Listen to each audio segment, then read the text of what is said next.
This episode was pre-recorded as part of a live continuing education webinar. On-demand CEUs are still available for this presentation through AllCEUs. Register at allceus.com/counselor toolbox. I'd like to welcome everybody to today's presentation, 100 plus practical tips to defeat depression. Today we're going to talk about emotional interventions. Now this is part of a 6-part series that's based on a book I've got coming out in October named 100 plus practical tips to defeat depression. Go figure. So today we're just going to talk about emotional interventions. We're going to define what they are, discuss why it's important to add in happiness, not just eliminate unpleasantness. We'll discuss solution-focused methods for helping clients identify emotional interventions, identify mindfulness and how it can help clients tap into happiness and gratitude and develop hardiness, all things that are really helpful for happiness.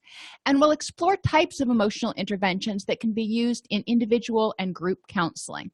So a lot of what I'm going to talk about today is not the boilerplate, what is grief, what is anger. I'm going to talk about tools and activities that we can do, because you know what grief is. I mean, you got that in first-year counseling. So emotional interventions, as we're going to talk about them today, help people address emotions that keep them feeling depressed, which means it can help them accept unpleasant emotions. Notice I didn't say eliminate, I said accept them. When you start trying to eliminate them, think about acceptance and commitment therapy. When you start trying to eliminate anger and telling yourself I shouldn't be angry, you just start fighting with it. And it's kind of like being in quicksand, and then you get frustrated that you're still angry, and then you get frustrated that you're still angry. So we're not eliminating the unpleasant thoughts. We're accepting them and saying, all right, I'm not feeling happy right now. How can I improve the next moment? I can't change how I feel right now, but I can improve the next moment. I don't have to stay stuck here. We also want to talk about how to prevent unnecessary unpleasantness, because there are things that happen and life hands you lemons and, yada, yada. But there are also sometimes where you can avoid unpleasantness. I don't like driving in traffic. Driving in heavy traffic stresses me out. So you know what? I typically, unless I absolutely have to, don't drive during rush hour. And that just helps me feel happier and more relaxed. And finally, we're going to talk about adding pleasant emotions. So, like I said, what types of tools do you use to help clients accept their unpleasant emotions and to add happiness to their lives?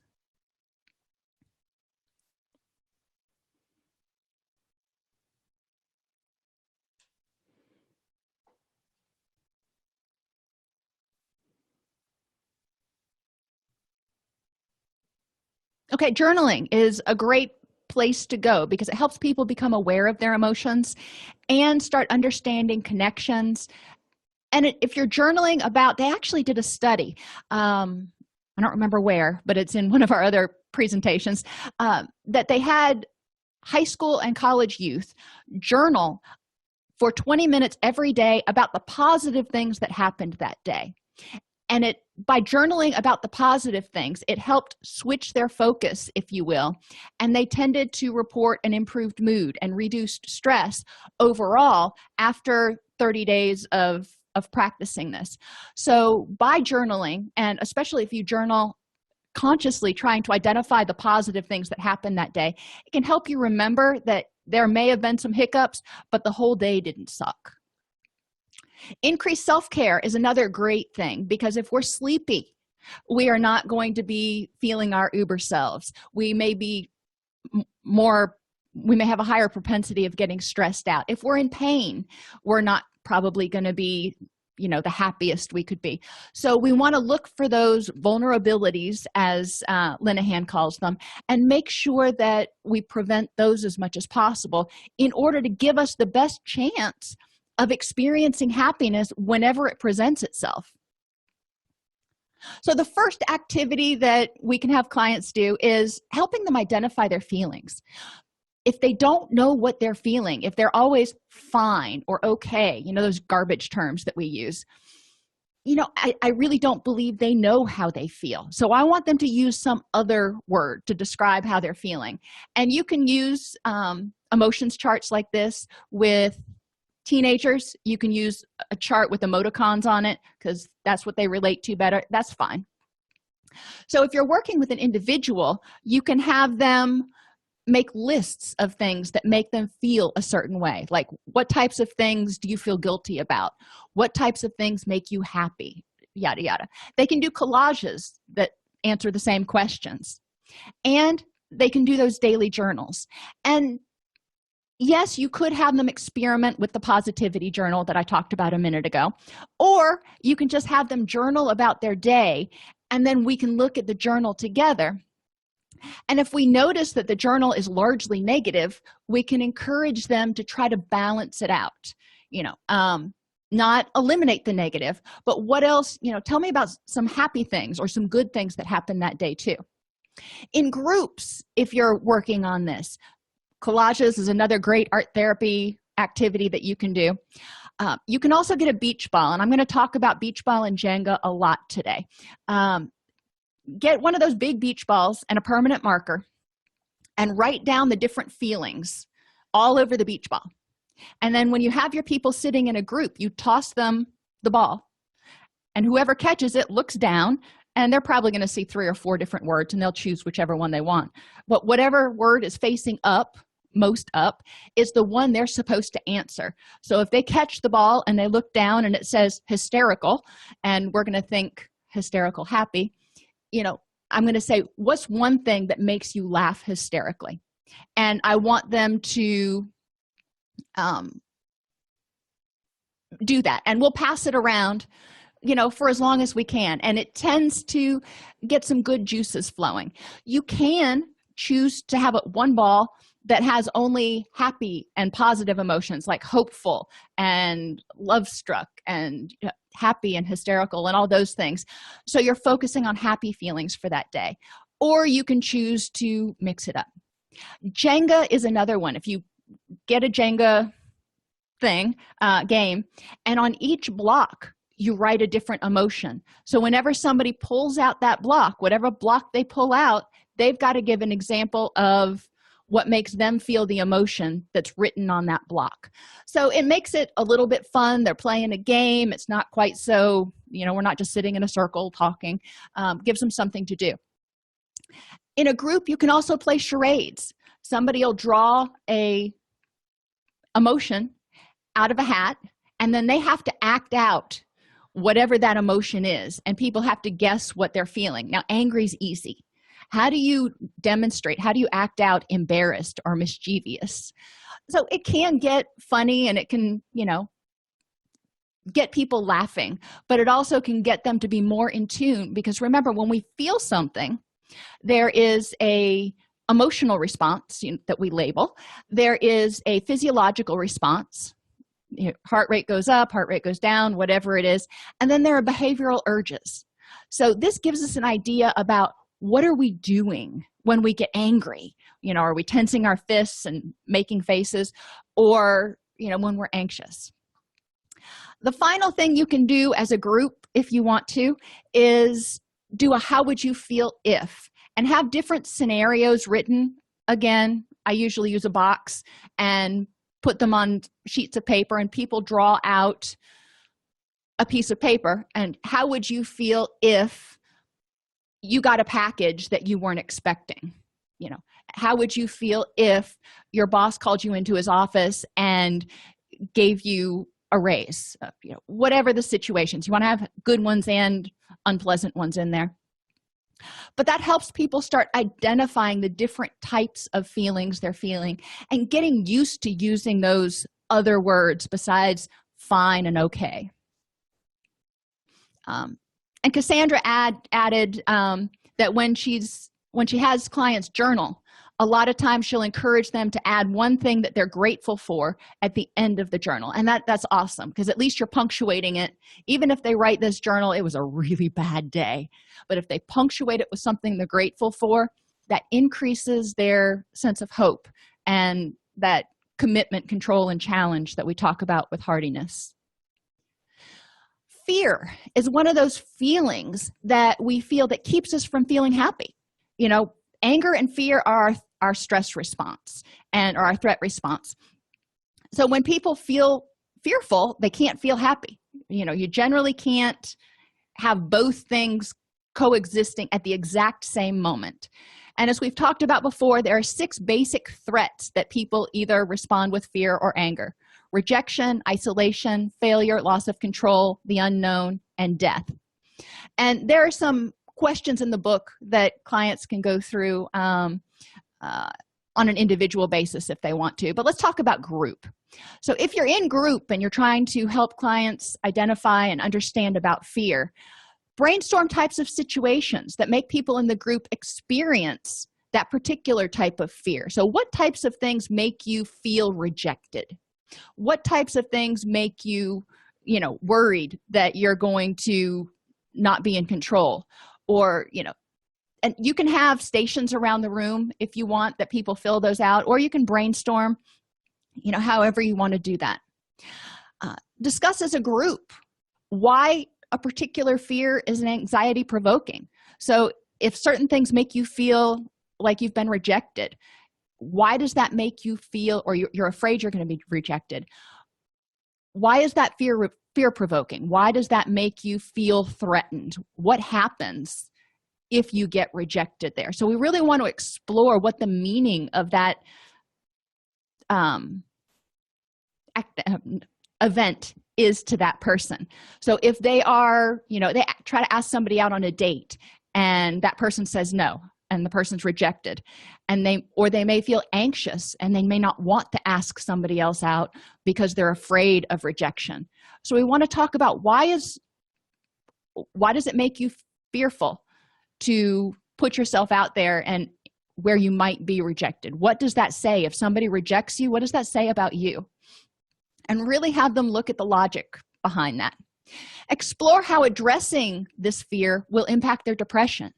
So if you've got somebody who has a lot of fears that surround depression, surround rejection and failure, for example, if they could address, eliminate, mitigate, their fear with those situations, if they can start feeling less anxious about rejection, how's that going to impact their depression? Because we remember that depression, when people are depressed, they often feel hopeless and helpless. So if they're exposed to a threat, when we're exposed to a threat, what do we feel? Oftentimes helpless, or like we need to get out of it. So if they address some of these fears and mitigate them a little bit so they're not terrified, they're mildly anxious, will that free up some energy and make them feel more empowered and more self-confident? Have them identify strategies that have been effective in the past. So when you have tried to ask somebody out in the past, you've been afraid to do it, but you've mustered up the courage. How did you do that? Or when you've experienced rejection in the past, how did you deal with it that worked for you so you didn't feel bad afterwards? And have them put that in their toolbox. You can also have them go through the challenging questions worksheet. I often have my clients have a challenging questions emergency card. And basically, it has the client ask themselves, what is my thought? If I get rejected, it means I'm a loser. Or if I get rejected, it means people are going to laugh at me. Okay, if that's what you think, let's look at that. What is the evidence for and against that? Let's look at objective evidence. Are you making these assumptions based on facts or based on feelings? Because you're anxious, so you're assuming that people are going to laugh at you.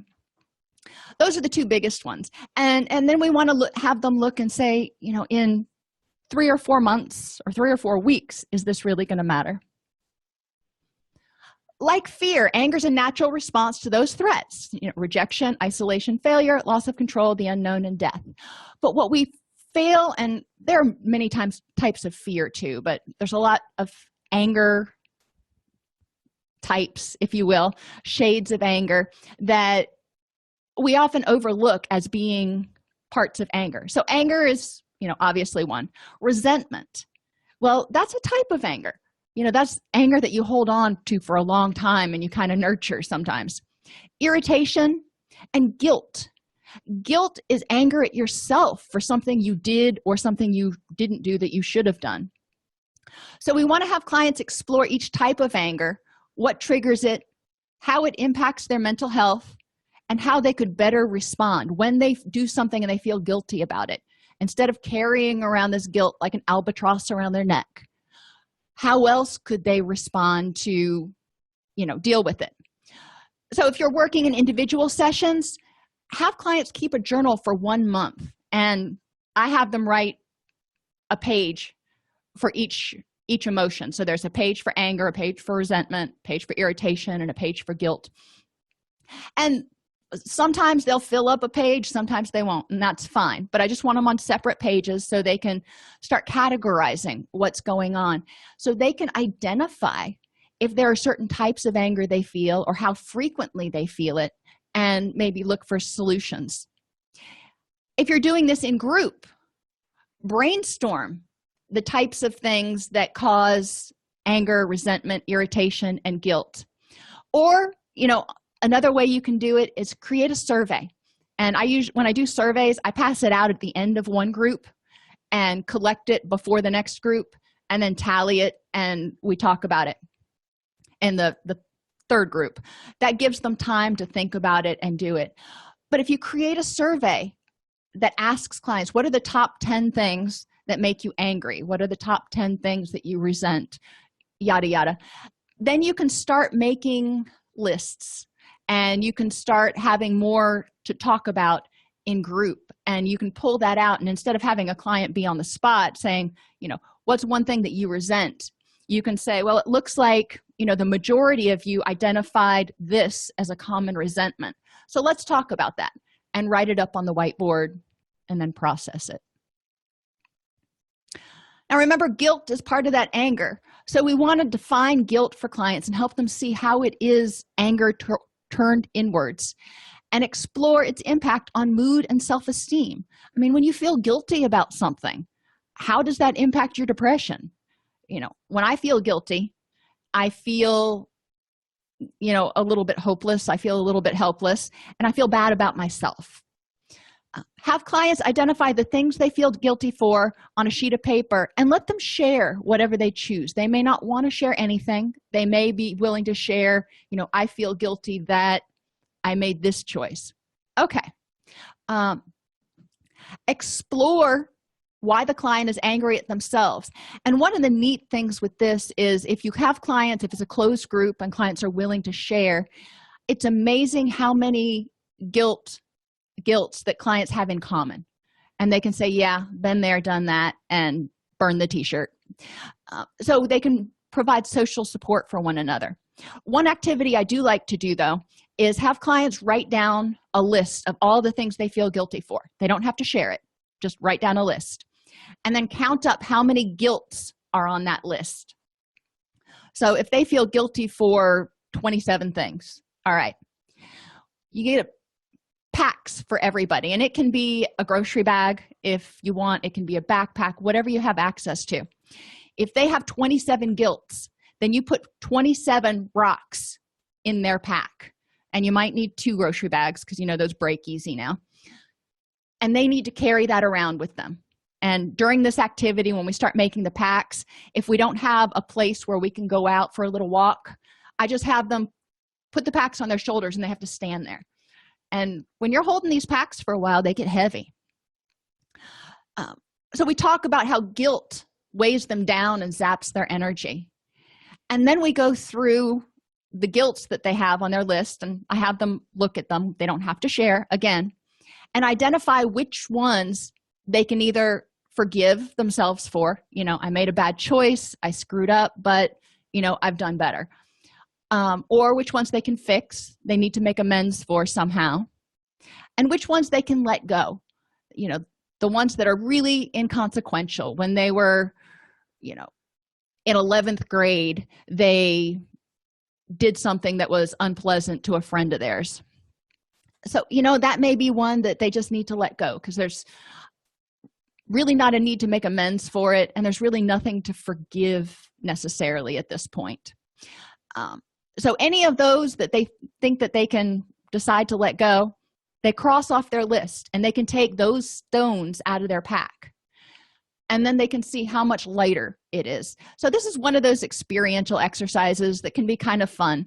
It's a lot more effective if you can put the stones in packs, either in grocery bags or in backpacks, and you go on a walk, quarter mile, nothing too long, where people are having to move and carry these. If you've ever carried a rucksack with you hiking, you know how much more effort it takes. Or even carried 5 bags into the house because you were not going to make a second trip out to the car after the grocery store. You know how exhausting it can be. Another thing that people often feel guilty for not doing things that they feel like they should, and we're just bombarded with shoulds all the time. So a fun activity to do with the group is to make a guilt bill of rights. So we talk about the things that you feel guilty for on a regular basis, like sleeping in on Saturday. I should get up and mow the lawn. I should get up and go to the gym. I should do this and that. But sometimes we need to take care of ourselves. So we want to have this bill of rights that we can say, you know what, I deserve to. So we have them list the guilts, and then on the other side, their bill of rights. So sleeping in on Saturday, maybe I feel guilty about that because I think I should be up doing something else. On the other hand, I work really hard all week, so I do have the right to sleep in and take care of myself. Going to the gym, sometimes I'll put off going to the gym because I have so much to do at work.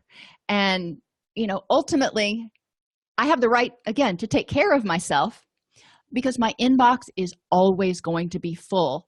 And I'm more effective if I've got a clear head. So you call it justification, call it whatever you want to call it. But the Bill of Rights is a fun tool that you can use to encourage clients to engage in effective self-care, including setting boundaries, like not answering the phone, and not responding to work emails after a certain hour of the day or something. So how do you help clients identify what they're angry about, understand what's causing the anger, and address that anger?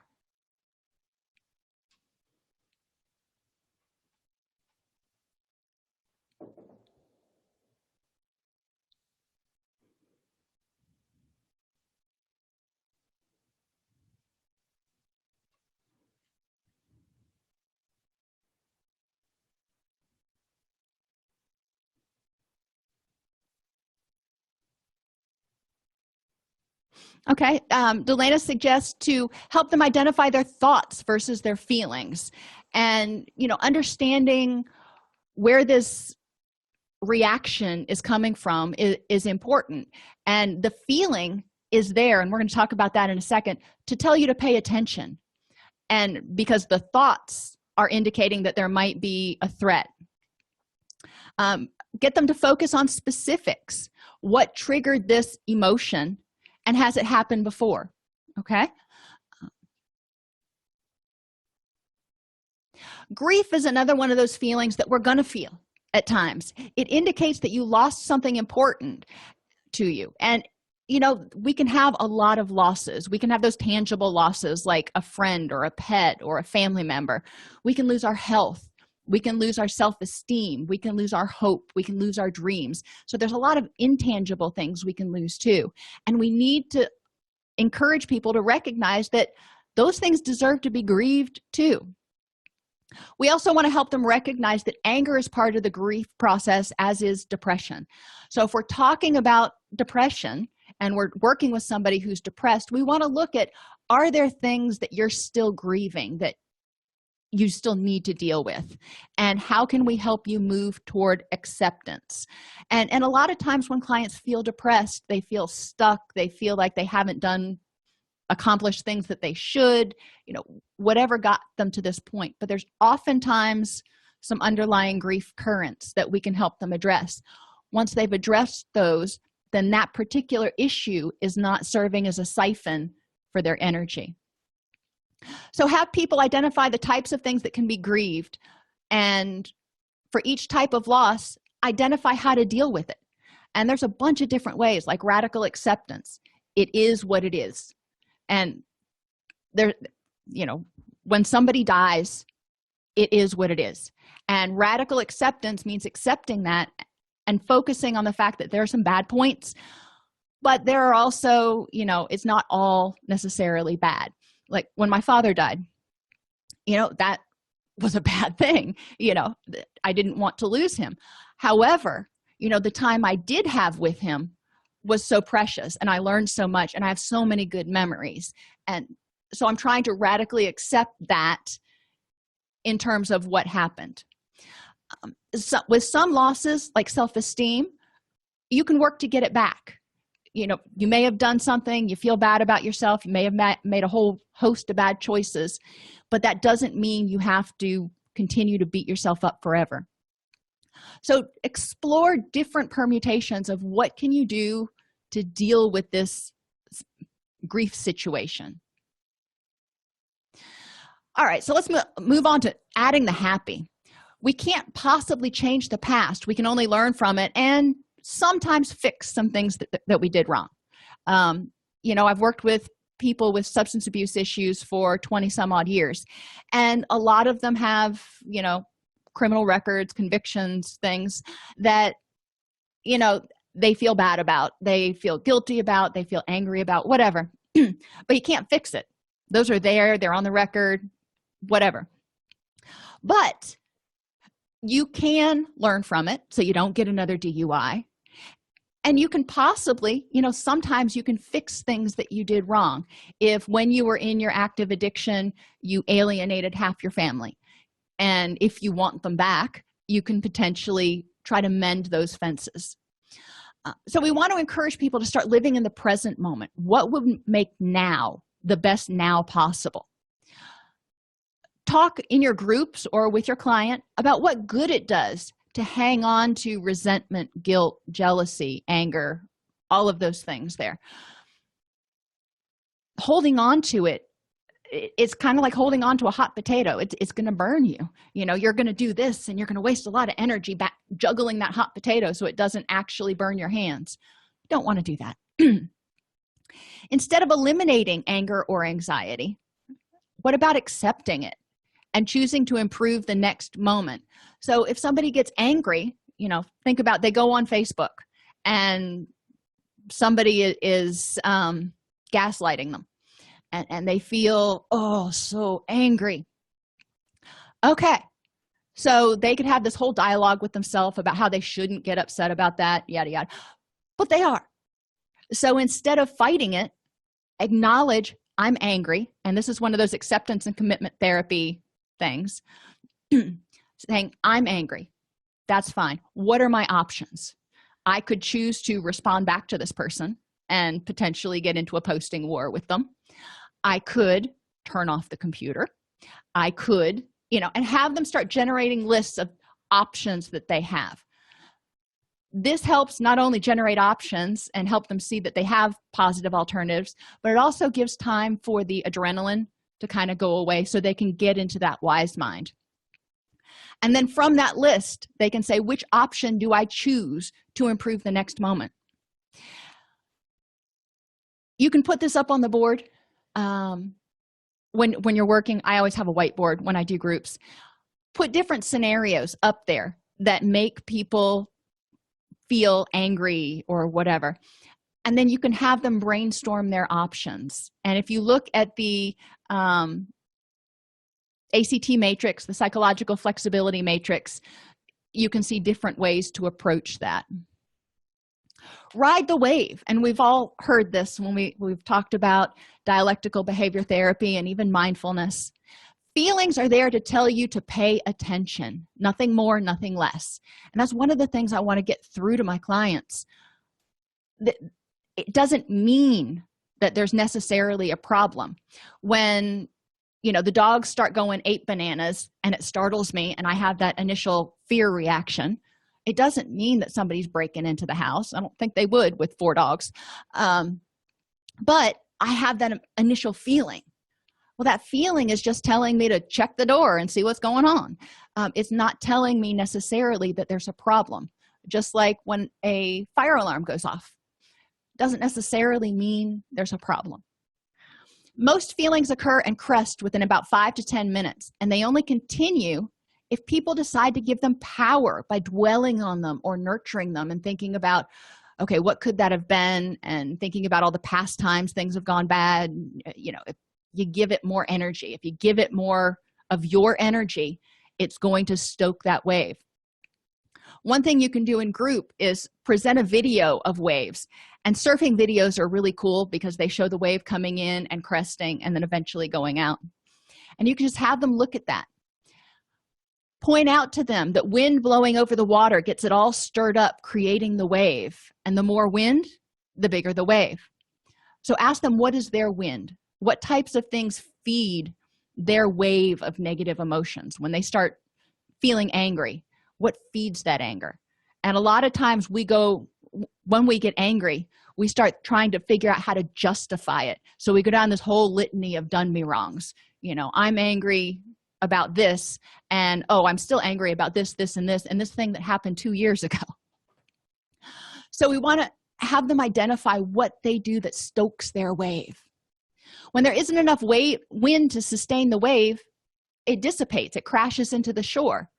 So asking clients again, what do you do to reduce the wind? So to avoid giving that feeling any more energy, can you check it out to see if there's really a problem? Can you distract yourself? And I refer you to the dialectical behavior therapy acronyms IMPROVE and ACCEPT. Those are great distress tolerance skills that can help people ride that wave until it dissipates instead of feeding it. Address feelings. So we're talking about feelings over and over, and this is obviously emotion focused. And I came up with this activity, and if you get a bag of something really stinky, and I talk about it in the book, it's dog poop, because I so happened to be writing that chapter on a day that my dogs decided to express their displeasure in my dining room. But in any event, if you get a bag of something really stinky, like a baby diaper, those are easy to come by. And if you don't have one of those, if you go to Walmart or something, you can get deer urine that hunters spray on themselves. That reeks to high heaven too. Put it in the center of the therapy room and label it anger and negativity, and it's going to be potent. As clients come in, see how they react. If they're looking around to find it and get rid of it, or if they're looking at it going, what in the world? Okay, that's cool. We're just going to observe and then process it with them. I usually sit down and I start processing before I take it out of the room, and I say, feelings are like this. What do you want to do with this thing that's sitting in the middle of the room? And they're like, get rid of it. Okay, cool. Let's do that. So we'll get rid of it. And then I point out that feelings are kind of like that smelly thing. They're there to tell you to pay attention, to get up and see where the noxious odor is coming from and do something about it. It doesn't necessarily mean there's a problem. And with dogs, if you have dogs at home, or babies too, you never know. You'll smell a smell, and it could be that they've got a soiled diaper, or it could be that they just passed gas and it's not a big deal and you don't need to change their diaper. You just have to see how it goes. But if you let that stinky thing sit there, it permeates the whole house or the whole room, and everybody who walks by is like, oh, Jiminy. So encourage clients to think about how negative feelings permeate their entire selves. When they're angry, how is it like that stinky stuff sitting in the living room or carrying it around with them? You wouldn't bag up something stinky and carry it around with you all day because it's unpleasant. You don't want to be carrying that around, but it's going to repel other people. Well, again, think about if you have a client who's in a bad attitude or in a bad mood all day long, how does that affect how other people react to him or her? they probably are like, okay, gonna give John space today. He's having a day. So these are the things that we want to have them kind of think about. Why do we carry our stinky feelings around with us then? Because a lot of times clients will say, I was angry all day yesterday or something. Okay, why were you carrying that feeling around with you? And what could you do instead? What triggered that anger? Another kind of hokier one that you can have them do, hardiness is the combination of commitment, control, and challenge. It means that people understand that even when some things go bad, there are lots of other things in their life that they're committed to that'll make it a worthwhile, rich, and rewarding life. So Raindrops on Roses focuses on commitment. I want to remind people that there are still things in their life that can make them happy, even if something else is going a little bit weird. Bright sunlit mornings, cool breezes blowing, seeing my house clean or going out mowing, Amazon packages left at the door, life on the farm, who could want any more? When the dogs bark, when the phone rings, when I'm feeling sad, I simply remember my favorite things, and then I don't feel so bad. So you keep that same Raindrops on Roses rhythm, but people can modify it to what works for them, because obviously I'm not a big fan of the phone or the dogs barking.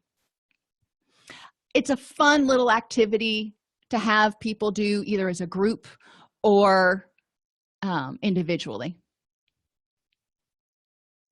And then there's adulting. We all have different things we enjoy as well as things we dislike. And part of being happy is not only doing things that make you happy, but also minimizing the things that don't. You can't get rid of them. I can't not pay bills. I can't avoid doing laundry forever. There are things that I have to do that are not my favorite thing. So making a list of those things that you dislike doing, because those things, if we're doing them and we're doing them begrudgingly, how does that affect our mood? Versus how does it affect you if you're like, okay, let's knock this out, get it done so we can move on. And encourage clients, they can do a coin toss if they want to, or pretend for a week that whenever something comes up they don't want to do, they just take a breath and they say, all right, we're just going to push through this and get it done so we can move on to something more pleasant, and see how they feel differently. But encourage them to know those things that they don't like doing, and even the little things like dishes. If they don't like doing dishes, yes, that's 15 minutes, but it's still 15 minutes. So what could you do to make them more bearable? Sometimes doing 15. I didn't want to go running this morning. I wasn't in the mood, but I was like, okay, I'm going to go outside. I'm going to start running. I'm going to do it for 15 minutes. If I'm still miserable, I'll come in. Most of the time when we get started, it's not so bad and we finish it. You compare things that you don't like with things that you do like. When I wash dishes or fold laundry, I watch television, and it keeps my mind occupied while I'm doing the mindless stuff. And you can also give yourself rewards at the end. So once I get the house clean, then I can go to the movies or, whatever it is that's a reward for you. Encourage clients to identify things that they like doing that they compare with those things that they don't like doing, because it makes it so much more tolerable. When I fly, I hate flying. I'm not afraid of it. I just get bored. I don't like sitting still that long. So I always download a bunch of books onto my mobile device so I can read them while I'm in flight. And I also bring my on my mobile device, I have little games that I can play offline, like checkers. And it amuses me, whatever it is, but it helps me get through the flight. Serenity is another thing that we talk about, and that's one of those happy feelings. The Serenity prayer is used a lot in recovery circles, but you can make it more secular, and you can just say, grant me the serenity to accept the things I cannot change. So we want to talk about, what does serenity mean? If you think of a serene scene or a serene painting, you're looking at it, what kind of feelings do you have? So really get clients to get into the moment and understand what serenity is, instead of, it's not just a word. When I think of a serene painting, I'm thinking of maybe a beach scene with still waters, and it's quiet, and it's smells good, whatever. Encourage them to really grasp serenity. It means you have the courage to change the things you can. When you're serene, you feel like, okay, I've done everything I can do. The rest is up to the universe or my higher power or whatever handles the rest of it. And the wisdom to know the difference. One of the things that causes people to feel the most hopeless and helpless is when they're trying to change something that's just not within their power. You can't change the weather. You can't change, at least immediately, you can't change like the local laws. You can't change, there's a lot of things we can't change. So we want to have them identify what parts can you change, and then whatever's left, how do you deal with it? And that's that wisdom to know what's worth my energy, what's going to be a good use of my energy. If my house is 10 feet over the property line, getting upset about it ain't gonna do any good. It ain't gonna move the house. Pushing it with my shoulder, or even renting a bulldozer, well, may knock the house down, but it's not going to nicely push the house over. And if I knock it down, then I'm going to be angry about something else. So I don't have the power to change that. So I need to look at, okay, my house is 10 feet over the property line. What do I have the power to do?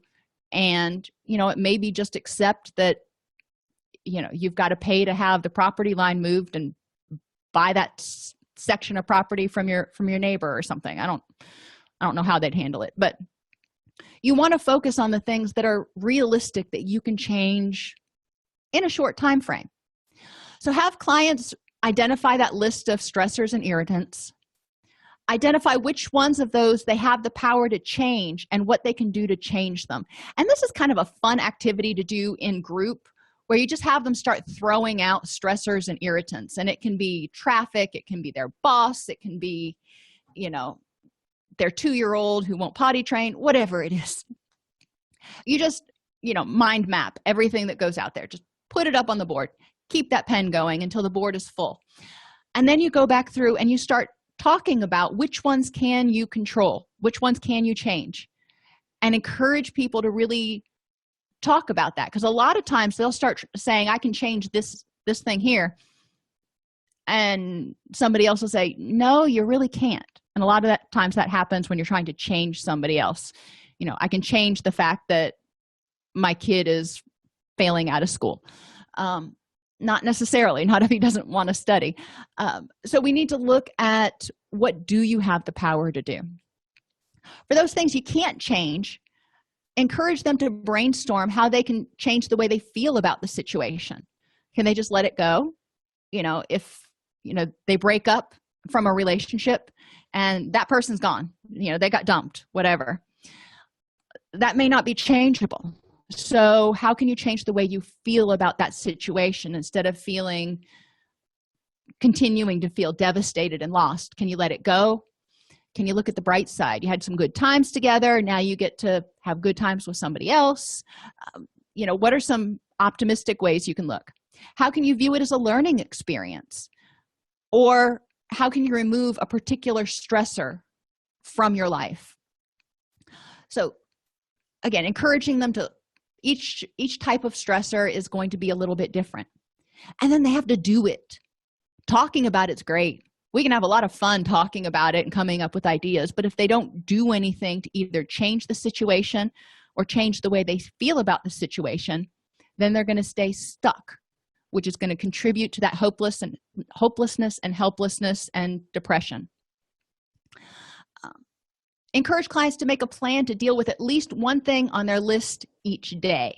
And one of the things we used to do in recovery, one of the steps is to review the mistakes you've made and make amends when possible, and yada yada.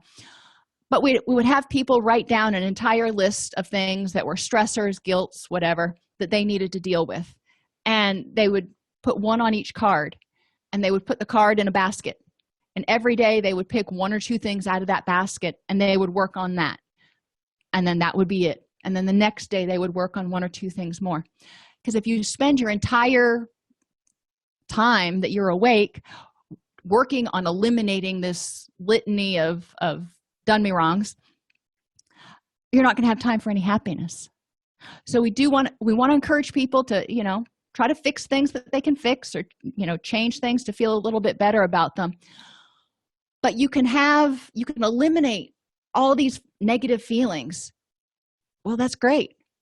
But if you don't have happiness in there, what do you have left? If you're not angry anymore, and my grandfather went through a period like this after he got Parkinson's, and his eyes were going and he had Parkinson's and he couldn't make his miniatures anymore, and he wasn't a well-educated man, so he didn't like to read, and like I said, his eyes were going anyway. So there were a lot of compounding factors, and he got very, very frustrated, and he started working on dealing with that anger and frustration, but he wasn't finding anything else that made him happy. So once he started dealing with his stuff and realizing, okay, I have to accept this, yada yada, he was just flat. There was no happy after it, and it was really hard to see.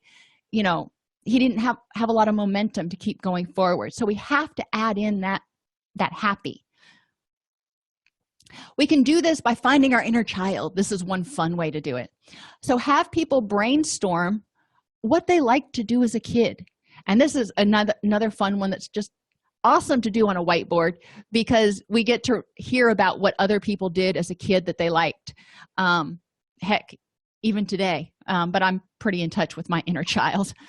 Swing, catch fireflies, paint, slip and slide. And you don't have to have the expensive one. You can get a shower curtain and a garden hose. Board games, hula hoop, roller skate, knock knock jokes. Those are mine. And throw that out there. And when we do this activity in group, I always put mine out there too, because I want clients to recognize that there's a time to be serious and there's a time to kind of cut loose. Ask them about what their favorite show or cartoon was. If you've ever been sitting in a group with people and talking about, what was your favorite cartoon? Or do you remember Yacky Doodle? I'm a huge Hanna-Barbera fan. So, I'll bring up that, or Yogi or something. And people are like, oh my gosh, yes, I remember those.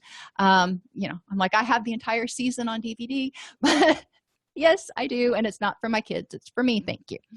What was your favorite food? Could have been spaghetti, could have been grilled cheese, whatever. What was one of your favorite songs? And what was different when you were little that you miss now? And, it could be getting to sleep in. It could be not having to pay bills, whatever. So I want them to really have a depth of things that help them find that inner child, and then encourage them to have a play date with their inner child.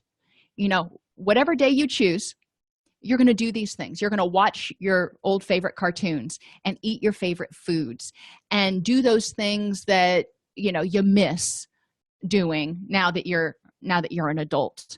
And you're going to do things that make you happy that day. And have them do that for an entire day and then go to sleep. We're not going to process it that day.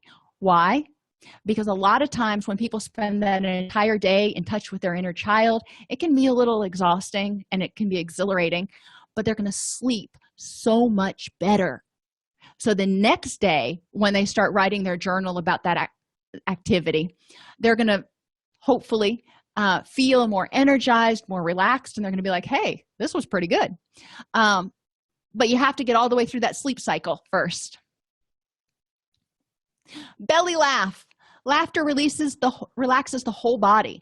A good hearty belly laugh relieves physical tension and stress for up to 45 minutes. Now, that has to be a really good belly laugh, but you can do it.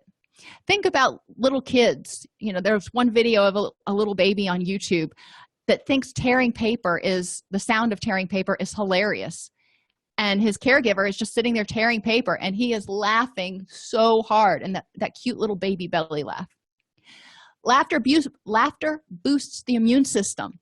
It decreases stress hormones and increases immune cells and infection-fighting antibodies to improve your resistance to disease. So when you're sick, guess what? Now's the time to start bringing out those comedians and anything that makes you laugh. It triggers the release of endorphins, the body's natural feel-good chemicals, which promote an overall sense of well-being and can even temporarily relieve pain. You know, think about if you broke your leg or you've had pain in the past or toothache or something, and you did something and it got you laughing. For that period while you were laughing, and maybe a little bit afterwards, you may not have even thought about your pain. You may have been just, focused on whatever was making you laugh. That's those endorphins, and it's helping people feel better.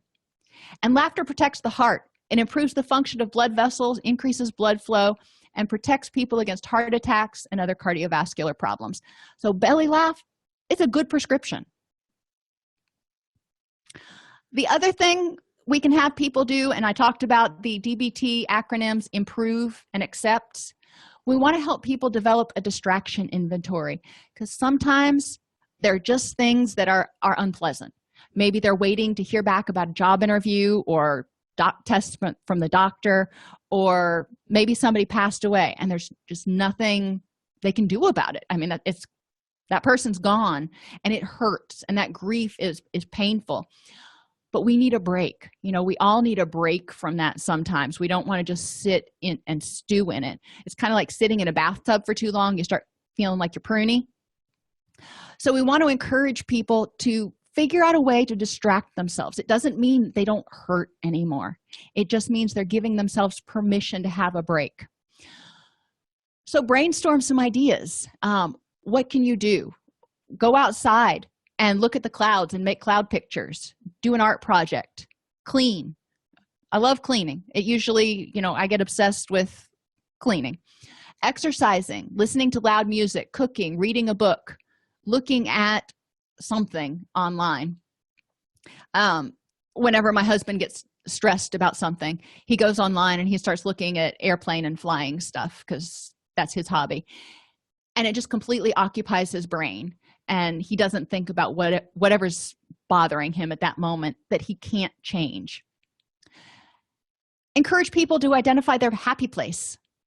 Create a group happy place. If you're doing group therapy, we can talk about what does this look like. And the reason we do it as a group is to help people walk through this fully before they do it on their own. Because a lot of times when people create their happy place, they're like, yeah, it's a beach. No.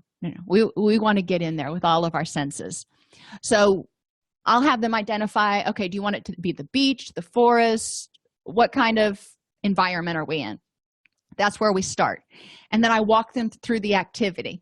And if they want to close their eyes, great.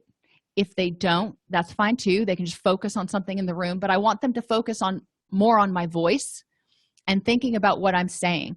So then I'll talk about, okay, you're walking, we'll say the forest. You're walking through the forest. What do you hear? And I encourage everybody in the room to share what's something that they hear. And the birds, the breeze, the leaves blowing. And I want to get multiple sounds, because in the forest, there are always multiple sounds. What do you smell? Again, I want multiple, because you're going to smell multiple things. And it could be good, it could be bad, but you're going to smell it. And a lot of times when the breeze comes through, you'll catch a smell of something else on the breeze. Then we talk about, what do you feel? And it can be the sunlight hitting your skin. It can be the dew because it's damp in the forest on the path you're on. It can be the cool breeze. I want to know what you're feeling. I want to know what it feels like on your feet. If you're walking on this path, is it a rocky path or is it a nice, smooth, cleared path? Really encourage them to keep talking about what it looks like, and you're jotting down notes the whole time that they're saying this. So we did sight, smell, sounds, touch. There's usually not taste, but that gives us a lot more depth to our happy place. So then we have this great big happy place, and I write it down. And the next day when people come in, because we've just done it this time, The next day when people come in, we go through this activity and I will narrate what our group happy place looks like. And so I'll start talking, and if I can use visual aids, if I've got sounds that I can add to it and stuff, sometimes I'll do that just to enhance the process. But I want them to see how much of a difference it makes in their ability to relax and embrace the situation if they use all their senses, and that really helps them get into it and feel like they're there. And then you want to have them go home, and each person writes their own description of their own happy place and using all of their senses, and they can use the model that we created in class. So they make sure that to get multiple sounds and multiple smells and those things. And then you can also have people just start a project. What is something that you could start that would get you distracted? So when people are depressed, they often feel helpless and hopeless, and just nothing makes them happy. By adding in happy things, we can buffer against the depression, because it's hard to be depressed and happy at the same time. You can be depressed about something, and that's a specific something. You can feel hopeless and helpless about that. That's true. But it doesn't mean your whole life has to feel hopeless and helpless. So adding in happiness, even if it's just belly laughs, can get some of those neurochemicals that like serotonin going and help people feel a little bit better despite whatever's going on over here. By addressing unpleasant feelings, happy chemicals can be more effective. And most clients don't care about whether it's dopamine or norepinephrine or serotonin or whatever. They just want to feel better. When we address these unpleasant feelings, when we mitigate the anger, when we mitigate the anxiety, so they're not just completely flooded with adrenaline all the time, they start to get more energy. They start to feel better because they're not exhausted. They're not, fighting a losing battle. Emotional interventions help you address the unpleasant feelings and add pleasant feelings. By developing a better feelings vocabulary, it's easier to identify how you're feeling and to address it. So this is, I really encourage or I discourage in my groups happy, mad, sad, glad, fine, and okay. I want to know other words. How are you feeling today? I'm feeling elated. I'm feeling giddy. I'm feeling whatever. But I want them to really dig a little bit deeper and try to find something more than a surface emotion. And mindfulness helps people stay in the present moment so they're in touch with their feelings and don't let them fester like a dirty wound or like the smell of dog poop in the living room. We really want them, when they sense something's wrong, to get up and check it out and then choose from there what the best course of action is to improve the next moment. Do they need to do something, or will it just go away? What other emotional interventions do you use with clients?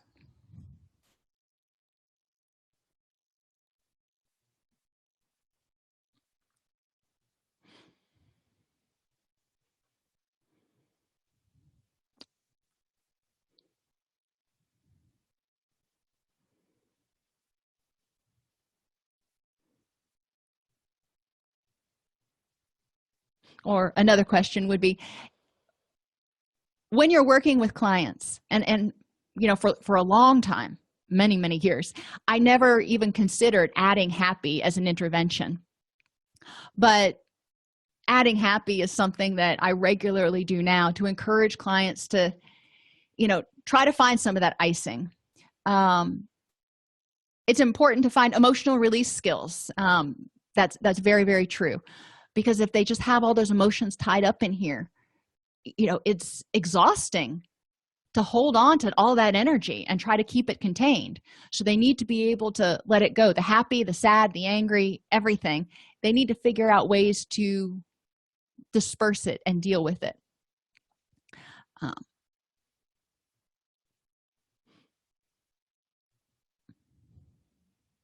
One of the fun things about emotional interventions, and a lot of the ones that we talked about, is they can be fun. And in group, it can get people laughing and sharing and supporting each other. And Cassandra's right. Everything we do does have a purpose. Crying is a great emotional release. Screaming occasionally, as long as it's not at another person, can be a great emotional release. Sometimes when I'm having a really bad day, when I'm angry, well, I used to before I hurt my shoulder, I would go out and I would hit a tennis ball against a wall, and it was very cathartic for me. Was it solving any problem? No, but it was letting me get out some of that energy for a second so I could get into my wise mind and figure out how to improve the next moment.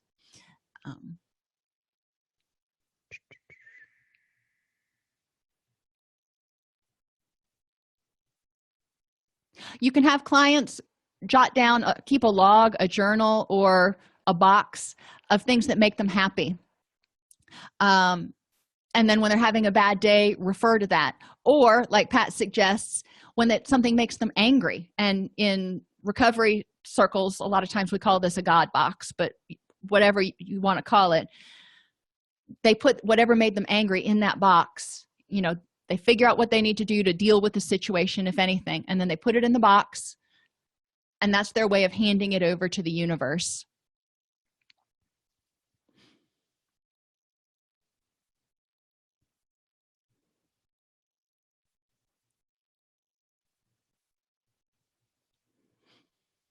Okay, so those are all great ideas, and we're going to talk more, like I said, I guess I do more with Jenga and the beach balls in the cognitive one on Thursday. There are also games like Family Feud and not Trivial Pursuit, but what's the one with Alex Trebek? Jeopardy. There are lots of different games that people are familiar with that can be fun and a great way to get clients to hone in on concepts without feeling like, oh, we just have to sit here for another lecture. Alrighty, everybody, it is that time. It has been a great class. I really appreciate the fact that you were participatory, and I will see you on Thursday, and we're going to talk about cognitive interventions.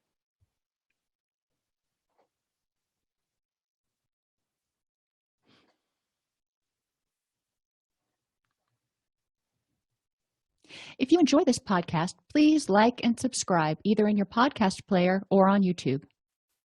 If you want to attend and participate in our live webinars with Dr. Snipes, you can subscribe at https://allceus.com/counselor toolbox. This episode has been brought to you in part by allceus.com, providing 24/7 multimedia continuing education and pre-certification training to counselors, therapists, and nurses since 2006. You can use coupon code Counselor Toolbox to get 20% off of your current order. If you're a podcast listener, especially on an Apple device, it would be extremely helpful if you would review Counselor Toolbox. To do this on your Apple device, go to the podcast app, search for Counselor Toolbox, select the icon for the podcast, tap the Reviews tab in the middle. You should then see an option to click Write a Review. We love to see 5-star reviews, so if there's anything we can do to make this podcast even better for you, please email us at support@allceus.com.